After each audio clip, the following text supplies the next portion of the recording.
Hello, I'm Alex Urso, President of Humanitarians 101 at Mountain View High School. This club focuses on bringing awareness and fundraising for humanitarian organizations who provide assistance in war-torn countries. I wanted to welcome you to our first episode in our IGTV series. Today's big question is, how has COVID-19 affected war-torn countries like Syria? Before we dive into this question, though, here's some background information about the ongoing refugee crisis in Syria. 10 years ago, the Syrian population began protesting to their government in a fight for democracy and to end political corruption.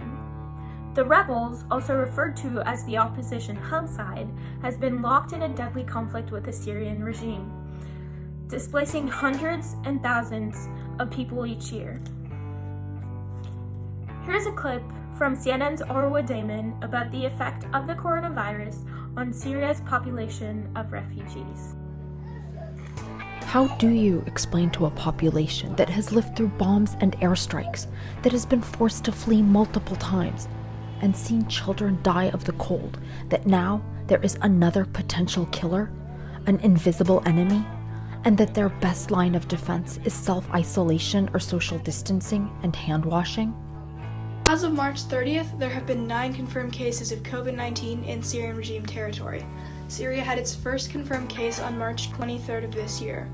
Although there are only 9 confirmed cases on the regime side, there are likely more because the regime refuses to test for the virus.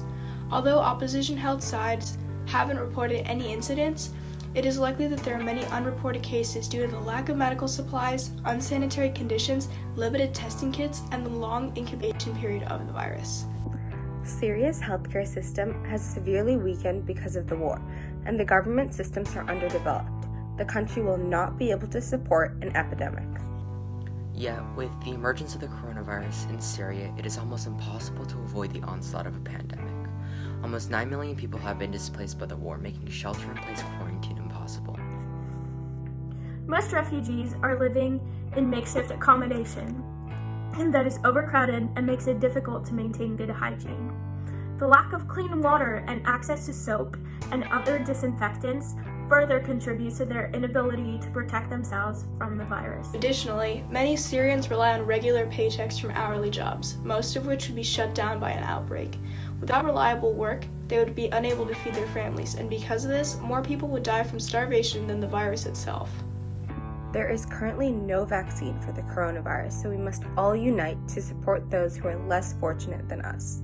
With international aid from people like you, Syria can prevent this pandemic. This is where we need your help. INARA is a humanitarian organization based in the Middle East that provides medical aid to war-wounded refugee children who have endured Syria's decade-long conflict.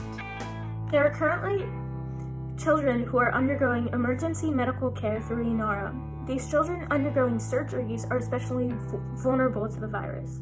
By donating even just an amount of $5 to $10, we are able to provide a safer and better future for the children who have withstood Syria's gut-wrenching conflict.